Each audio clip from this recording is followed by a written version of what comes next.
Hi folks, it's Bob from Mountain Crest Farms. Oh me, overcast today. Rained a lot of the night and a lot of yesterday afternoon. It's kind of damp. Humidity's way up. You can tell by the way I'm huffing and puffing. And it's probably going to rain this afternoon, but at least it's not as hot as it's been. Today's video, I actually came out here with an idea already in mind what to talk about today, which is kind of unusual. Quite often the camera's on before I even know what I'm going to talk about. And I want to talk about homesteading, just what it is and what it isn't, because from watching a few of my viewers, especially Coffee Chat viewers, videos on their channels and some comments, people that aren't into the homesteading life are, I think, a little bit confused about what it is. So I want to touch on that today. But before that, you know that video I did the other day about haters gonna hate? Those people just, they have their hearts set on messing people up. They wake up in the morning unhappy, and they're not happy until they can make other people unhappy. Now, what brought that about? Well, let me tell you. I got up this morning and I look at the statistics on my channel, and you got to understand I average about 1,500 views a day channel wide for all my videos.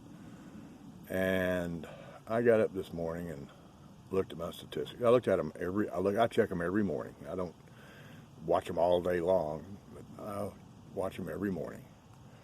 And I've gone from 1,500 views a day, less than a week ago, to 65 views in the last 24 hours as of 6 o'clock this morning. Now, I went to looking for why. And I've had several videos demonetized. The one about haters gonna hate, and a few others that usually got a fair number of views. And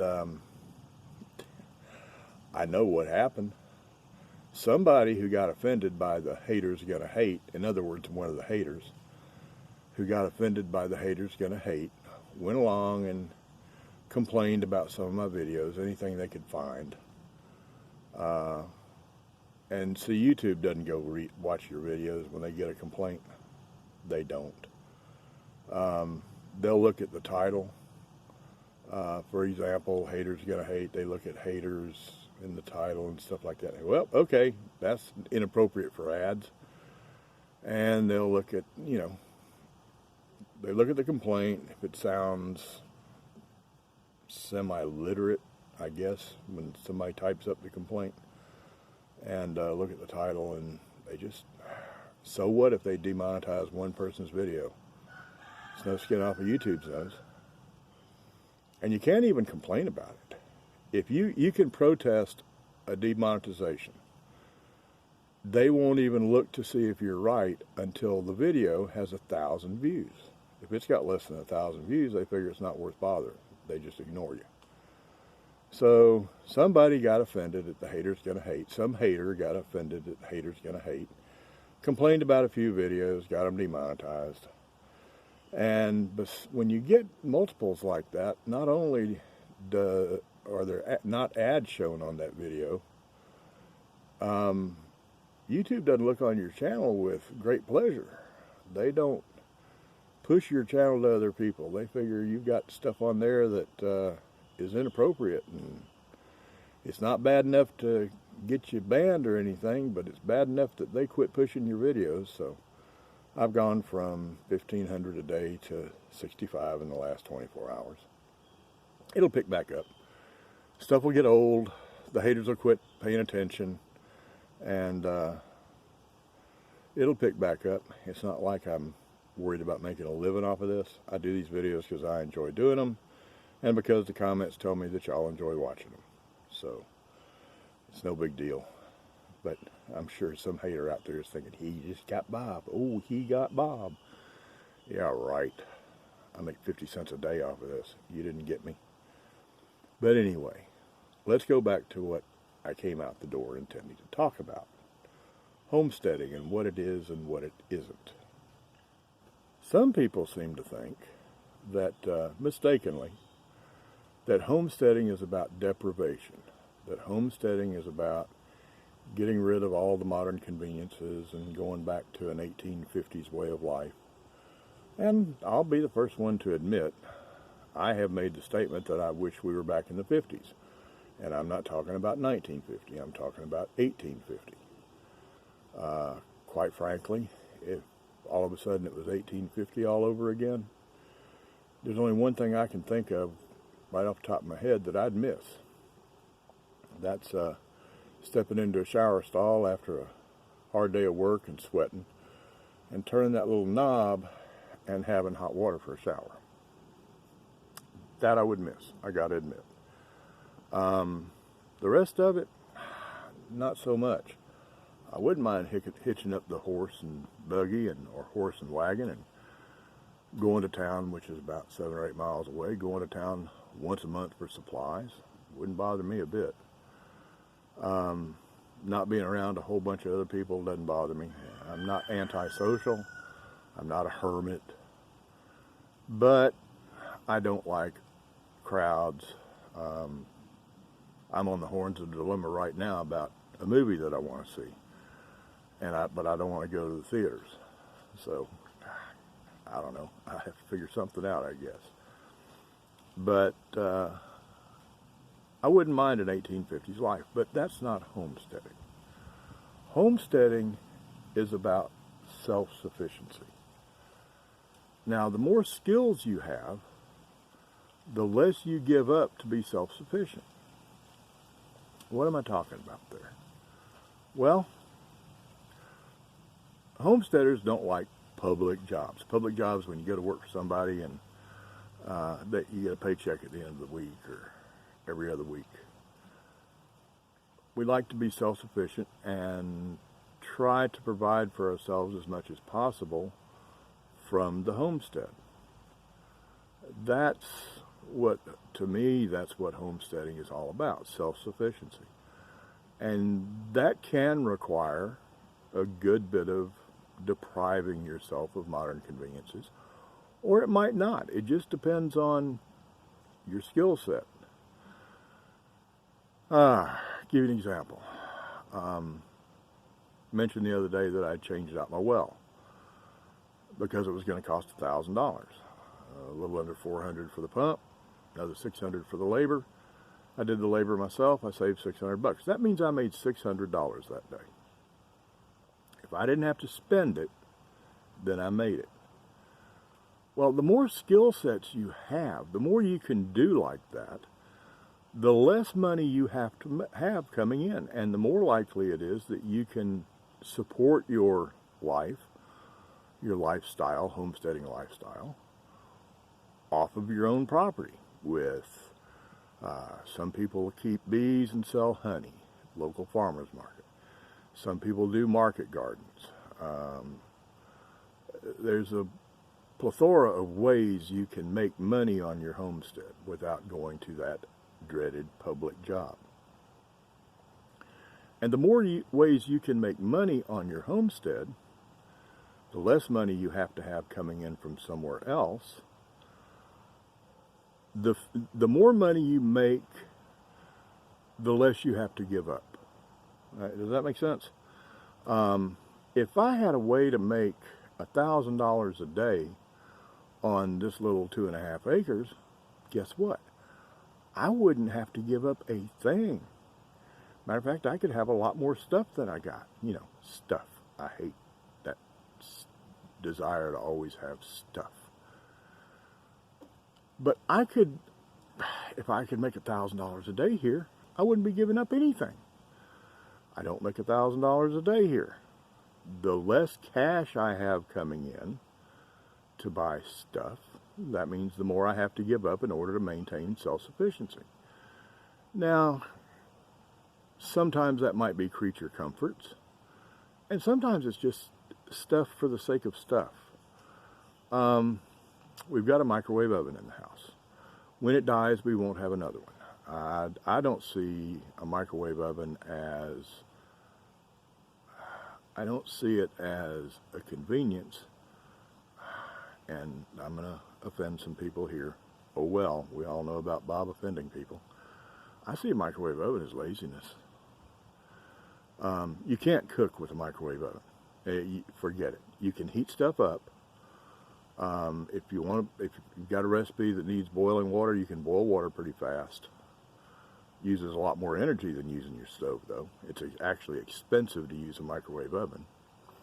I like putting melted butter, a lot of melted butter, on my pancakes, and you can melt butter in a microwave oven real efficiently time-wise, but again, it's expensive to do it. Microwaves use an unreal amount of power for what they do. But when that microwave dies, it won't be replaced.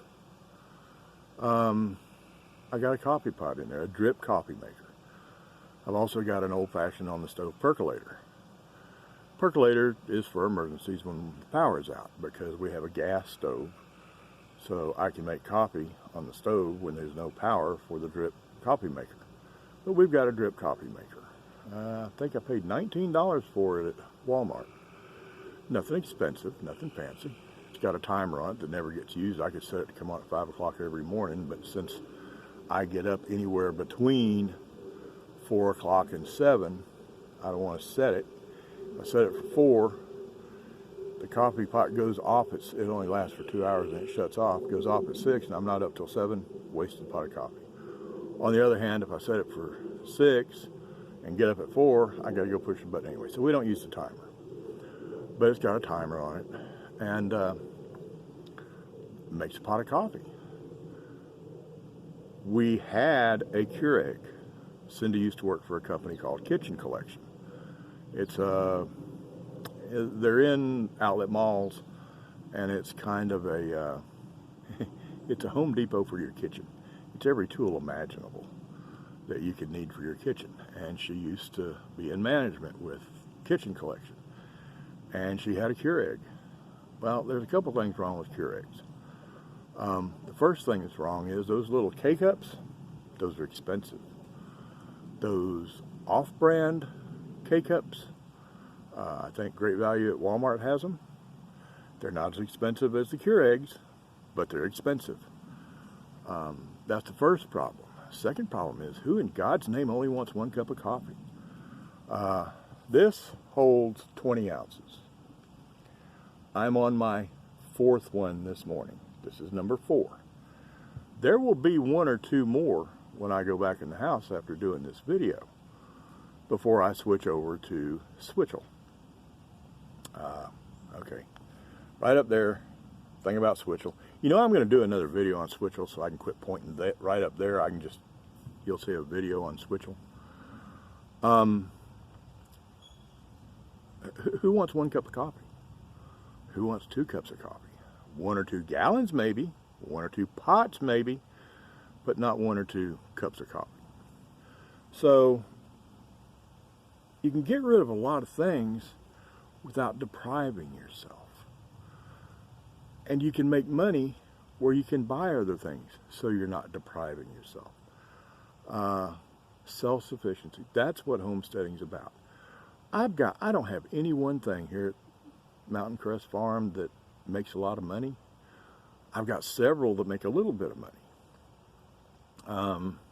Cut my own firewood. We go through about 5 to 6 cords of firewood a year. Firewood around here is about $200 a cord if you buy it, delivered and stacked. So if it's $200 a cord and you use 5 cords, then if you cut and split and stack your own firewood, you just didn't spend, which means you made $1,000, right? Okay, you know what else you did? You got some exercise. You got off your butt, you got out, and you got some exercise. That chainsaw that you cut your firewood with, they break down. You have to repair them. If you can repair it yourself, you can save some money. I use Stihl chainsaws. I like Stihl. As far as I'm concerned, it's the best chainsaw made. They're expensive to fix. They're really expensive to fix compared to other chainsaws. Stihl won't sell the parts to anybody but a Stihl dealer, so you have to pay captive price for parts, and then a Stihl dealer, their shop usually charges a pretty good bit more per hour than an individual shop for another saw. I had to fix the coil on my Stihl 310 here a couple months ago. There's a video on that too. I'll see if I can find a link and put it up there, right here, how to fix the coil on a Stihl chainsaw. And by the way, how to save money. A coil for that Stihl chainsaw, a Stihl coil for that chainsaw was $125. And the local Stihl shop was going to charge me $75 to install it. Guy that works at the Stihl shop will tell you, don't bring me anything to work on unless you absolutely have to. And I went online on Amazon, found an aftermarket coil. Instead of $125, it's $12. Amazon Prime, which means I didn't have any shipping. So $12 for the part instead of $125, and I fixed it myself in about 15 minutes instead of paying $75. So let's see, that's $112 I saved on parts, and $75 that I saved on labor.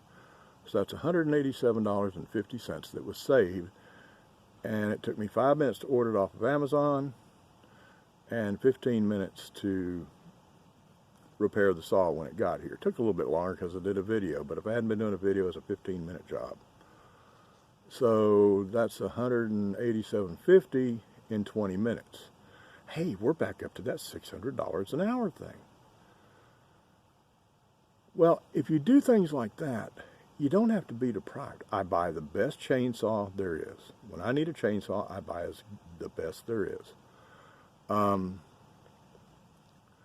I don't buy some stuff like Keurigs, like there won't be another microwave.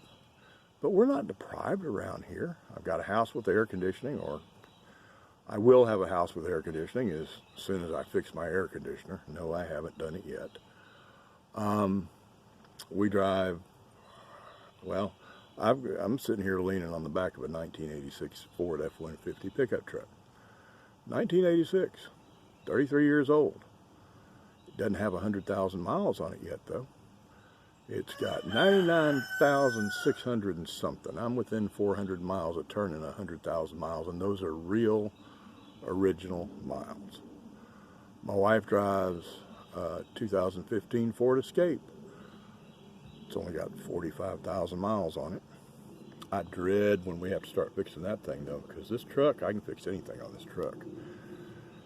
New cars with computers, I can't fix nothing.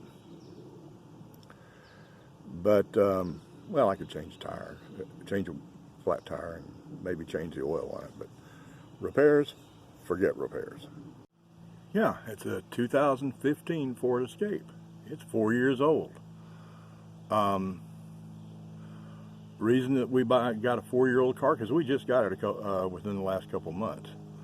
Her Ford Taurus, 2003 Ford Taurus, was getting close to giving up the ghost. It lasted longer than I expected it to, so didn't want to leave her sitting by the side of the road, so we got a car, 4-year-old car.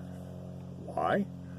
I think probably could have scraped up the money and gotten something new, but I refuse to put my money into a depreciating asset, which is all a vehicle is.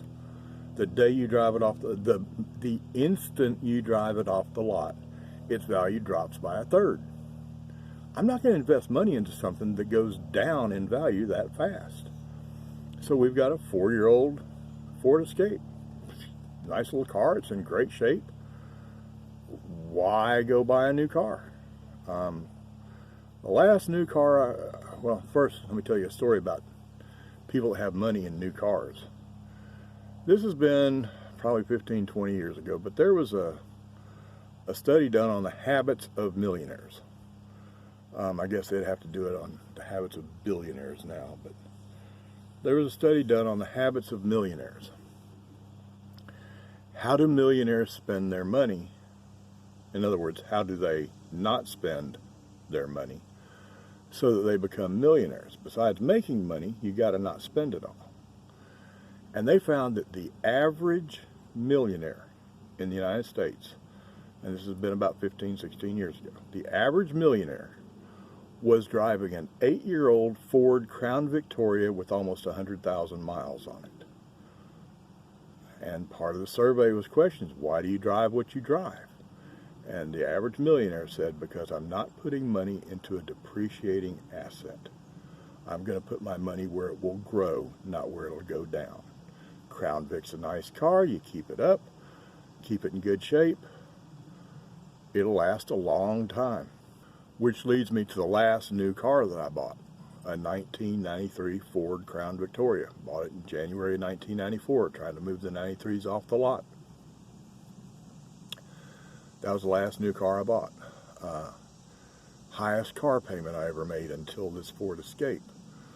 Car payments on that Crown Vic were $191 a month. $191 a month won't buy you anything these days. But my point is, homesteading is about balancing what you can make without going to that hated public job against what you want to buy, what you want to spend money on. And it's not about depriving yourself of anything. It's about being able to do enough of one to have the other. I touched on this a second ago and then lost track. I don't have any one thing that makes me a lot of money here, but I got a lot of things that make me a little bit of money here. I save money on firewood. That's making me money. That's making me $1,000 a year, and it's giving me some good exercise. I fix my own well. I fix my own truck. Change the oil in the truck and in the Escape. That's money I'm not spending, therefore it's money I'm making. And I haven't lost anything. Still got 2 vehicles, still got a pump that works. I haven't given anything up. Fix my own chainsaw. Still have top shelf chainsaw. It gets fixed by me. Saves a lot of money, which that's money I'm making. Now, actual cash to come in, because you got to have some cash.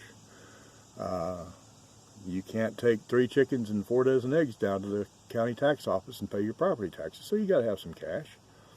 I've got a small sharpening service. I sharpen everything, knives, machetes, chisels, chainsaw chains, anything and everything, except for nothing on heavy equipment like chipper teeth for a commercial wood chipper. No, I don't do that.